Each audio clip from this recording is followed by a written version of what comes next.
Hyderabad Jubilee Hills road ప్రమాదంలో దుర్మరణం పాలైన మంత్రి నారాయణ కుమారుడు నిషిత్ మృతదేహాన్ని నెల్లూరు తరలిస్తున్నారు. కాసేపట్లో నిషిత్ మృతదేహం నెల్లూరు చేరుకోనుంది.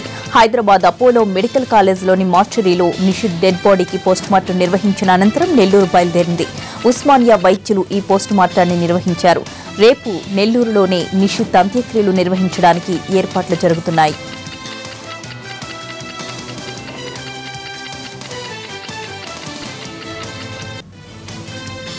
అతి వేగం వల్లే ప్రమాదం జరిగిందని నిర్ధారించారు ఉస్మానియా వైద్యులు. యాక్సిడెంట్ తీవ్రతకు శరీరం లోపలి అవయవాలు బాగా దెబ్బతిన్నాయని చెప్పారు.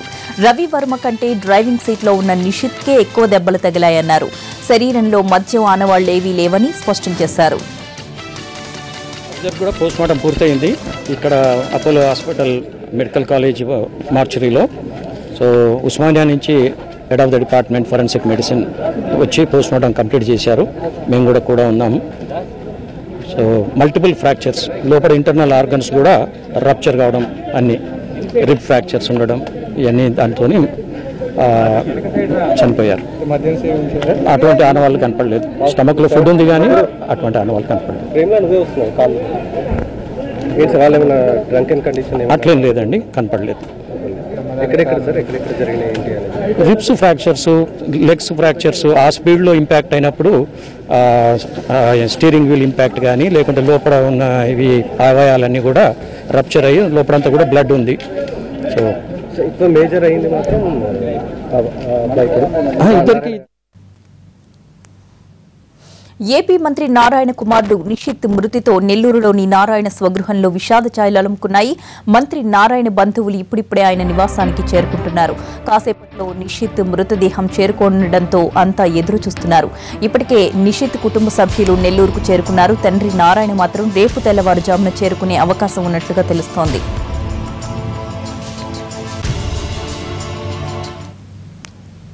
కాసేపట్లో నిషిత్ మృతదేహం నెల్లూరుకు చేరుకోబోతోంది. దీనిపై మరింత సమాచారం మా ప్రతినిధి విజయ్ అందిస్తారు. విజయ్, ప్రతిభ నెల్లూరులో ఉన్నటువంటి మంత్రి నారాయణ నివాసం వద్ద ఎవరైతే నిషిత్ నారాయణ చనిపోయాడో, ఆ చనిపోయిన తర్వాత నుంచి కూడా ఇవాళ ఉదయం నుంచి కూడా ఈ ప్రాంతం అంతా కూడా విషాద ఛాయలు అలుముకున్నాయి. ప్రస్తుతం మనం నారాయణ నివాసం ఏదైతే ఉందో నారాయణ మెడికల్ కాలేజ్ ప్రాంగణంలో ఉన్నాం. మనం ఒకసారిగా విజువల్స్ కూడా గమనించవచ్చు. మరి కాసేపట్లో హైదరాబాద్ నుంచి నిషిత్ పార్థివ దేహాన్ని ఇప్పటికే హైదరాబాద్ నుంచి కూడా ప్రత్యేకమైనటువంటి అంబులెన్స్లో కూడా తీసుకుని వస్తున్నారు. అయితే మరొక అర్ధగంట సమయంలో ఈ పార్థివ దేహం ఇక్కడ చేరుకోబోతుంది. అయితే పెద్ద ఎత్తున మంత్రి కావడం, అదేవిధంగా నారాయణ విద్యాసంస్థలకు సంబంధించినటువంటి అధినేత కుమారుడు, అదేవిధంగా నారాయణ విద్యాసంస్థలకు సంబంధించినటువంటి డైరెక్టర్ కావడం, అదేవిధంగా ప్రభుత్వంలో కూడా కీలక వ్యక్తిగా మంత్రి నారాయణ ఉండడంతో పెద్ద ఎత్తున కూడా ఇక్కడకు ఎవరైతే సందర్శకులు భారీ ఎత్తున వస్తారనేటువంటి ఉద్దేశంతో ఇక్కడ ఉన్నటువంటి అధికారులన్నీ కూడా అందరూ కూడా భారీ స్థాయిలో ఏర్పాట్లు కూడా పూర్తి చేయడం జరిగింది. మనం విజువల్స్ కూడా ఒకసారి గమనించినట్లయితే ఇక్కడికి ప్రత్యేకమైనటువంటి బారికేడ్స్ కూడా ఇక్కడ ఉన్నటువంటి నారాయణ సంస్థకు సంబంధించినటువంటి సిబ్బంది కావచ్చు, అదేవిధంగా అధికారులు కొన్ని ప్రత్యేకమైన ఏర్పాట్లు కూడా చేయడం జరిగింది.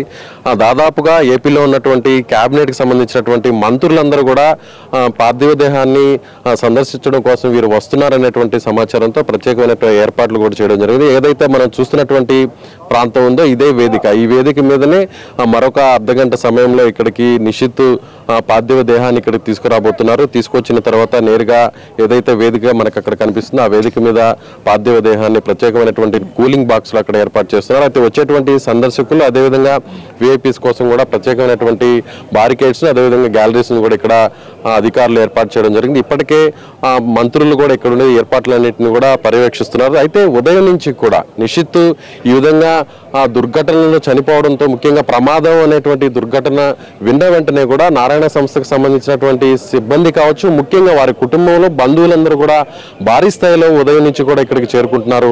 మనం ఒకసారి పరిశీలించినట్లయితే పోలీసులు కూడా ఇక్కడ భద్రతా చర్యలు ఎక్కడ ఎలాంటి ఇబ్బందులు లేకుండా ఉండడం కోసం ప్రత్యేకమైనటువంటి ఏర్పాట్లు కూడా వారు చేస్తున్నటువంటి పరిస్థితి ఉంది. దాదాపుగా 430 మంది పోలీసులు ఇక్కడ అంత్యక్రియల కోసం ఎలాంటి ఇబ్బందులు లేకుండా వీరు భద్రతా చర్యలను ఇక్కడంతా కూడా వీరు పార్టిసిపేట్ చేస్తున్నటువంటి పరిస్థితి. అదేవిధంగా మంత్రి సోమిరెడ్డి చంద్రమోహన్ రెడ్డి కావచ్చు, అదేవిధంగా ఇక్కడ ఉన్నటువంటి ఇతర నాయకత్వం అంతా కూడా ఉదయం నుంచి ఇక్కడే ఉండడం, ముఖ్యంగా భారీ ఎత్తున ఇక్కడికి సందర్శకులు అంతా కూడా వస్తుండడంతో ఇక్కడ జరిగేటువంటి ఏర్పాట్ల గురించి కూడా వారు పర్యవేక్షిస్తున్నారు. ప్రస్తుతం ఇక్కడ ఎస్పీ కూడా ఉన్నారు. ఎస్పీతో కూడా మనం మాట్లాడే ప్రయత్నం చేద్దాం. చెప్పండి సార్, అంటే విఐపీస్ ఎవరెవరు రాబోతున్నారు, వారికి సంబంధించి కూడా ఎలాంటి ఏర్పాట్లు మీరు ఇక్కడ చేయబోతున్నారు?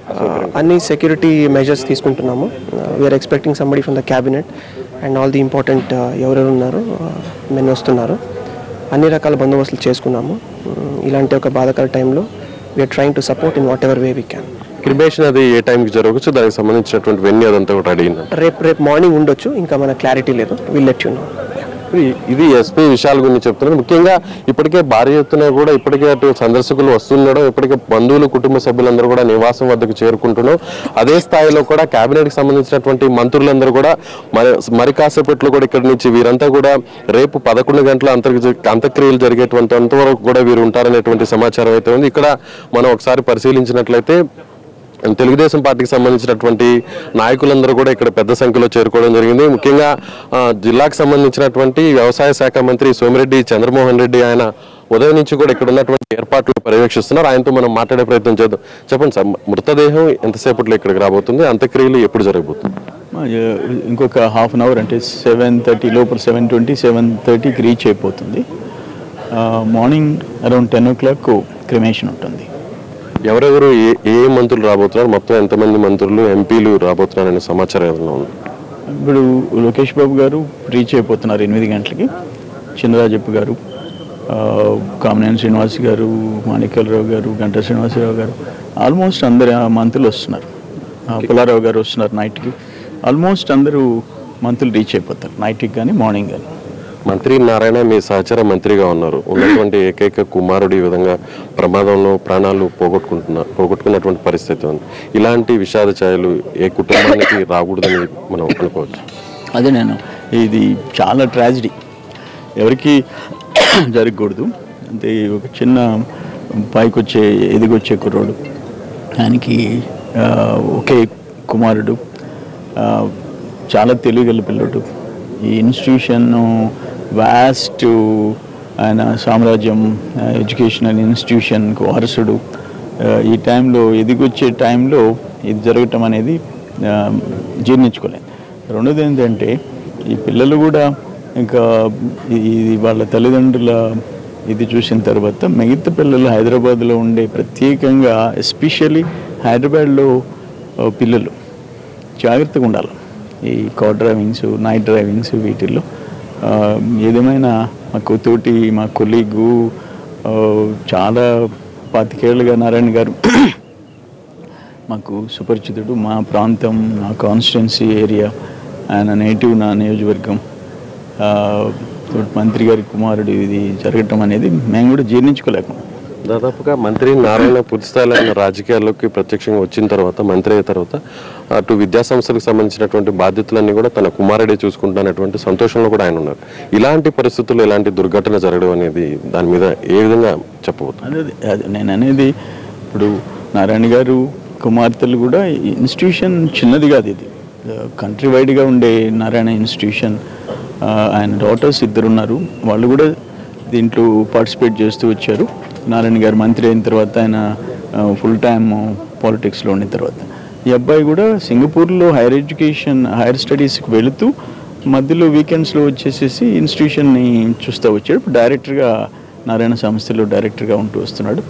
రెండోది, ఆ అబ్బాయి వచ్చిన తర్వాత కూడా కొంచెం సిస్టమ్స్ని స్ట్రీమ్ లైన్ చేసి ట్రాక్లో పెట్టడం అనేది కూడా ఆ అబ్బాయికి మంచి పేరు వచ్చింది. ఈ టైంలో ఇది జరగటం అనేది నిజంగా కుటుంబానికి ఈ టైంలో మనోధైర్యం ఇవ్వాలని చెప్పేసి నేను భగవంతుడిని కోరుకుంటున్నా. ఎవ్వరు కూడా, ఏ కుటుంబం కూడా ఇటువంటి విషాదం నుంచి తట్టుకోవటం చాలా కష్టం. ఈ టైంలో నారాయణ గారు ఆయన కుటుంబ సభ్యులు నిబ్బరంగా ఉండాలి, భగవంతుడి వాళ్ళని సపోర్ట్ చేయాలి. ఇది అంటే మరొక అర్ధ గంటలో నిషిత్ సంబంధించినటువంటి పార్థివ దేహం ఇక్కడికి రాబోతుంది. దీనికి సంబంధించినటువంటి ఏర్పాట్లన్నీ కూడా అధికారులు పూర్తి చేయడం జరిగింది.